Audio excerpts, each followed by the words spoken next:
Olá, meu nome é Lucas, este é o Diário de Leitura e no vídeo de hoje eu venho falar das minhas últimas leituras, concluídas e em andamento.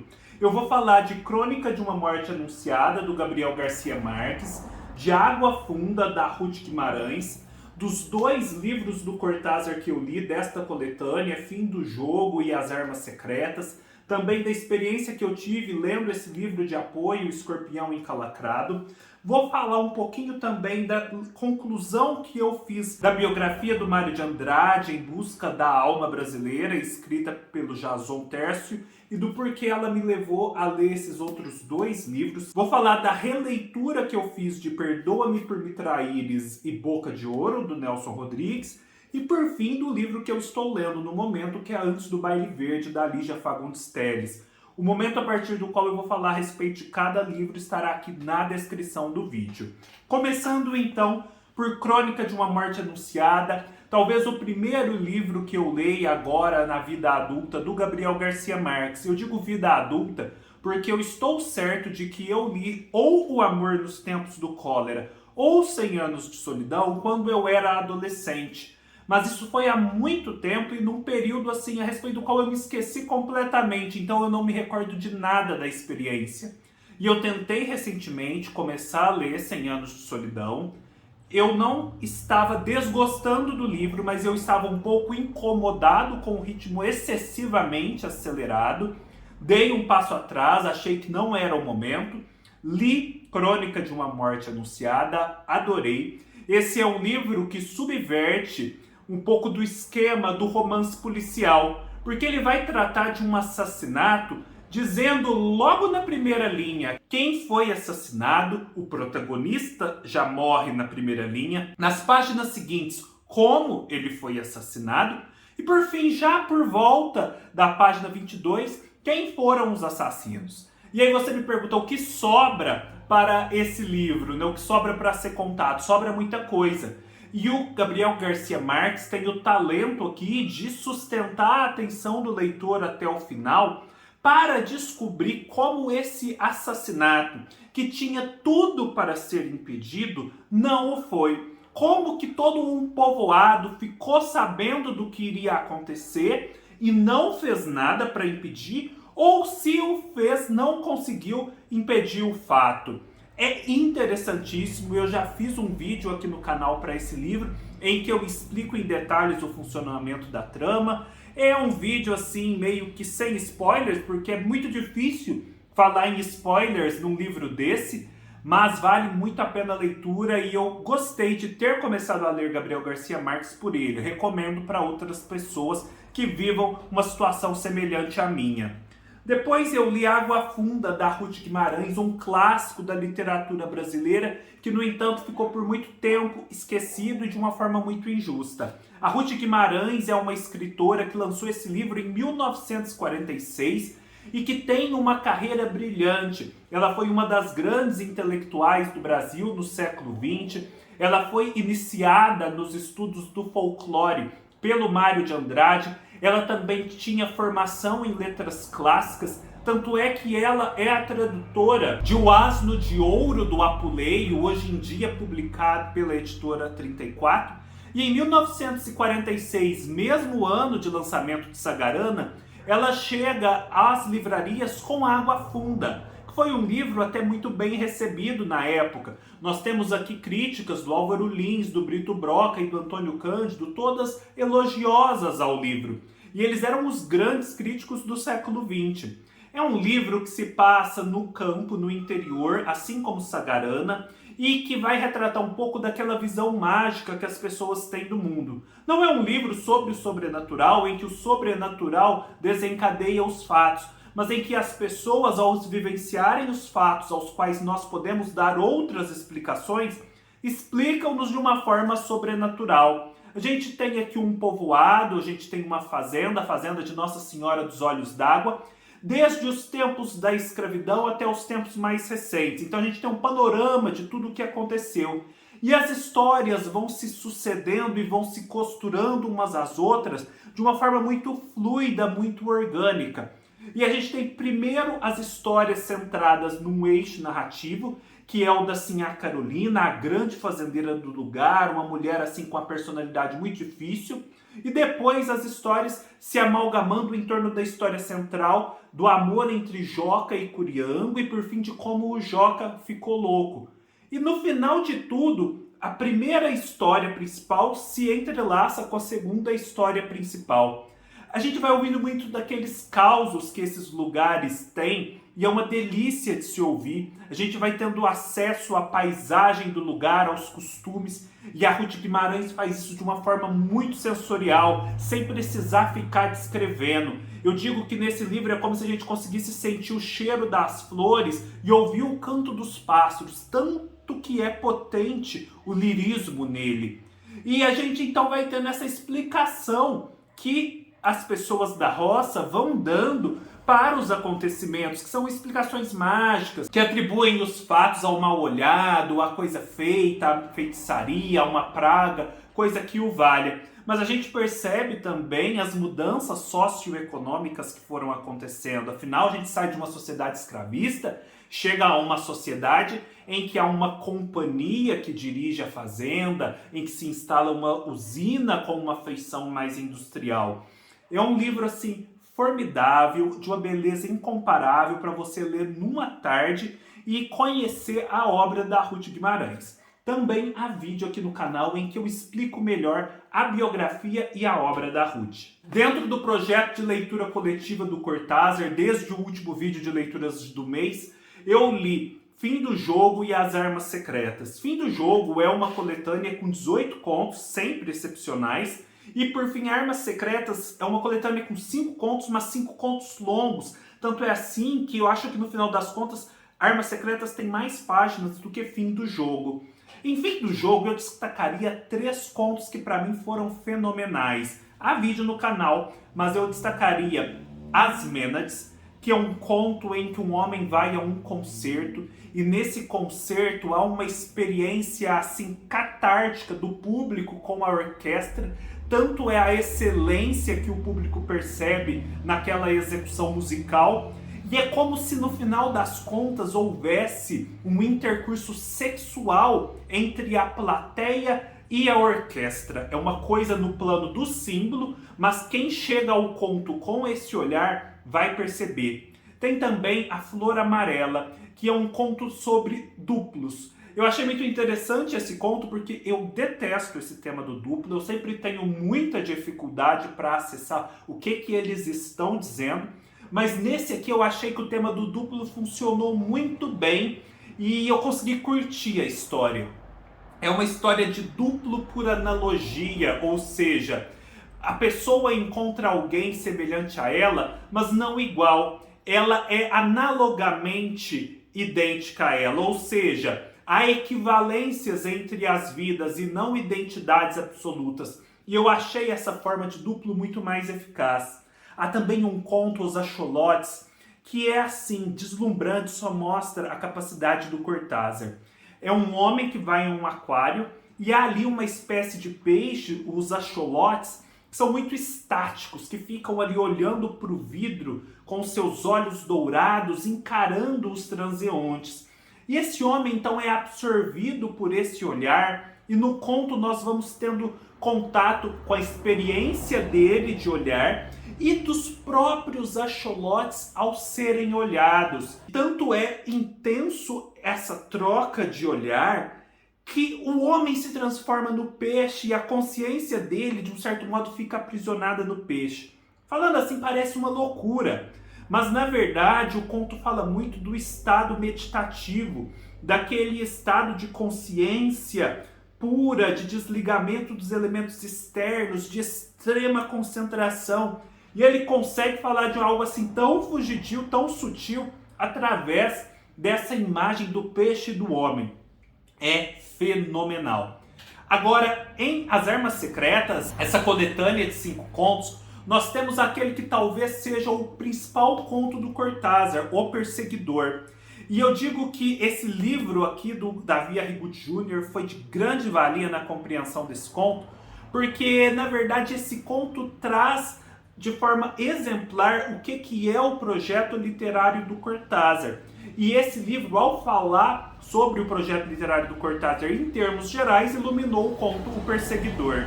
O Cortázar tem uma afinidade muito grande com o jazz. E em O Perseguidor nós temos a história de um jazzista excepcional, o Johnny Carter, que assim tem uns achados musicais inacreditáveis, ele é realmente muito bom, só que ele tem aquela vida errante de artista, aquela vida toda zoada, ele usa drogas, ele fica doente, ele se sabota, enfim, ele precisa de toda uma rede de proteção, de amigos e admiradores para continuar funcionando e funcionando aos trancos. Mas também quando ele funciona, assim, todo mundo fica boquiaberto. E aqui, então, nós temos esse personagem que está muito entregue à sua arte, entregue ao ponto de pôr em risco a sua vida pessoal. E a gente entende que o jazz, para o Cortázar, é uma grande estrutura na qual ele se inspira para construir a sua literatura. Porque o jazz, ele parte ali de elementos conhecidos da música, de elementos mais convencionais, e num ato espontâneo, num ato assim livre, com muita liberdade, o jazzista começa a reelaborar aquelas pautas mais conhecidas da música e encontrar-se momentos sublimes de realização musical. Ele meio que toca o absoluto, só que isso é muito fugaz. Então, assim, ele desautomatiza a linguagem musical convencional para conseguir instrumentos novos e, assim, acessar realidades não acessadas antes dentro da música.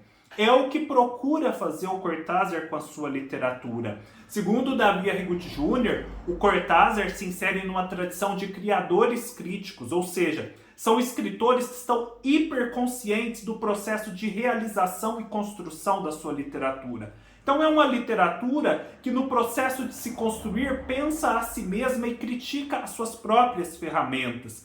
O Cortázar está sempre testando formas novas de dizer as coisas, porque ele percebe que as formas existentes por si sós não são suficientes. Assim ele se coloca numa tensão. A tensão entre se resignar ao convencional e cair num caos absoluto em que não há forma alguma. Ele se equilibra nesse fio da navalha e atinge resultados parciais. É como se ele buscasse um alvo que estivesse sempre fugindo dele, assim como faz o jazzista com seus achados musicais que são tão fugidios. Então o que resta ao artista é essa perseguição do absoluto, essa tensão permanente entre o convencional e o caos, nessa poética que é de criação e de destruição. O conto O Perseguidor realiza isso muito bem, expõe de uma forma sublime tudo isso. Falando assim, parece muito cerebral,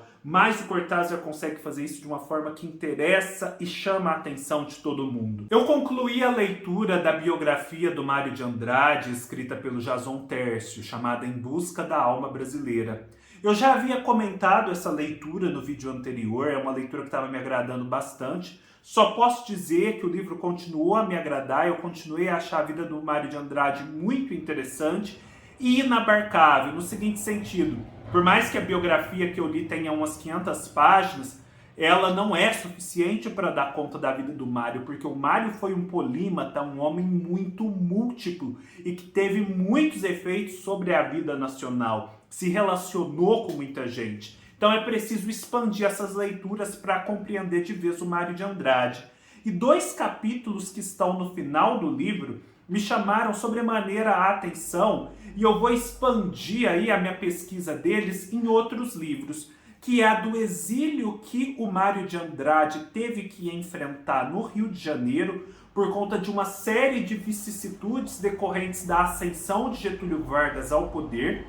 E a respeito disso, há um livro chamado Exílio no Rio, de Moacir Werneck de Castro. E antes disso, há toda a história do Mário de Andrade como homem público, como alguém que foi super decisivo para a estruturação de um sistema, de uma política oficial de cultura e de educação no país. E a respeito disso, quem escreve é quem esteve do lado dele nesse trabalho, que é o Paulo Duarte, nesse livro da Todavia chamado Mário de Andrade por ele mesmo. É um livro que mistura cartas com ensaios do Paulo Duarte a respeito desse período. Mário de Andrade é uma figura incontornável não só para você aí que gosta do Macunaíma, quer saber sobre a semana de 22. Vai muito além disso. O Mário de Andrade é alguém que pensou o Brasil, ele é um intérprete do Brasil, uma pessoa que influenciou outros intérpretes do Brasil e que por isso precisa ser conhecida. Depois eu reli para fazer os vídeos aqui para o canal, vou deixar os links aqui embaixo, vou deixar também para os textos que eu escrevi no blog a respeito de cada uma dessas peças, nos quais eu me aprofundo bastante na análise delas, mas bastante mesmo. Perdoa-me por me traíres e Boca de Ouro. Foram as duas peças do Nelson que eu reli, as outras eu apenas vi, já produzi conteúdo, essas eu precisei reler. E assim, foi excelente a experiência de releitura, porque as peças das quais eu já havia gostado tanto cresceram demais.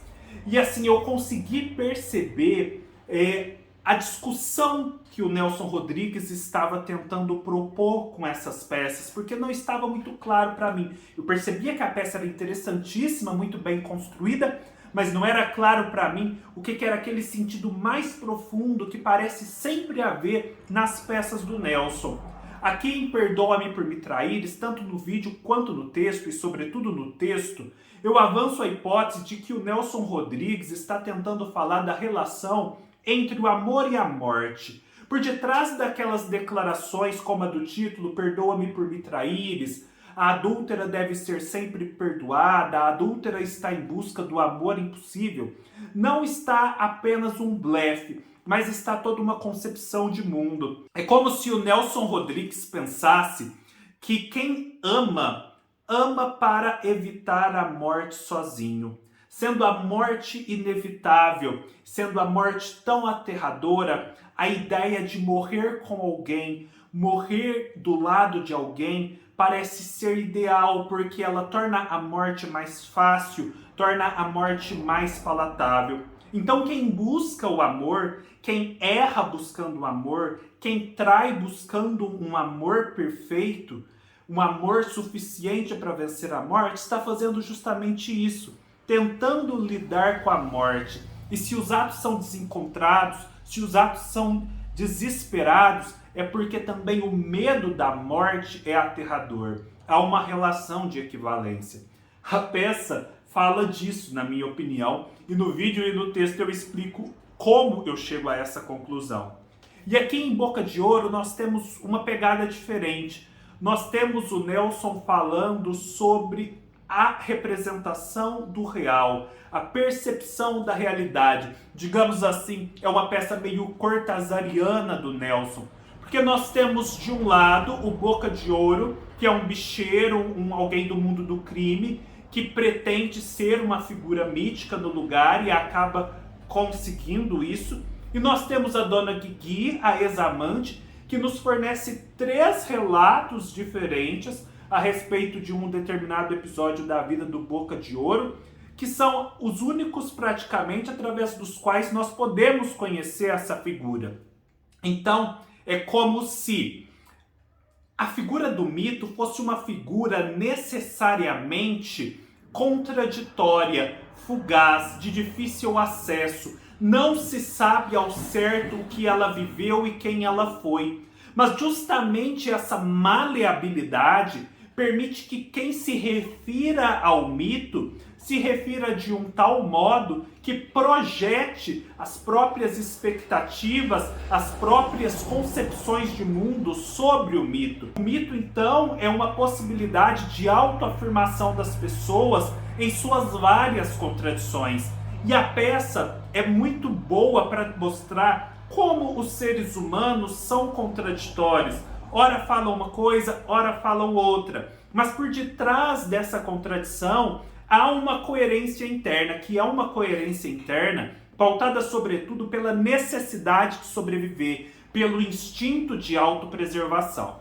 Também no vídeo, principalmente no texto, eu explico passo a passo como eu cheguei a essas conclusões. Por fim, comecei a ler, estou no comecinho, Antes do Baile Verde. É o terceiro livro que eu leio da minha lista de 12 livros para 2022. Quem ainda não assistiu ao vídeo, assista, é bem interessante, tem umas referências muito bacanas. Antes do Baile Verde é um livro que está lá, foi muito bem recomendado por grandes amigos meus, é um presente do Volney Fernandes e de fato é um livro fenomenal. Eu li o primeiro conto, Os Objetos, que assim soberbo e mostra como a Lígia é atenta para as coisas, as possibilidades de narrativa que os objetos inanimados guardam. E agora eu estou lendo Verde Lagarto Amarelo, que já está se provando um conto também excelente. E Verde Lagarto Amarelo tem a seguinte circunstância.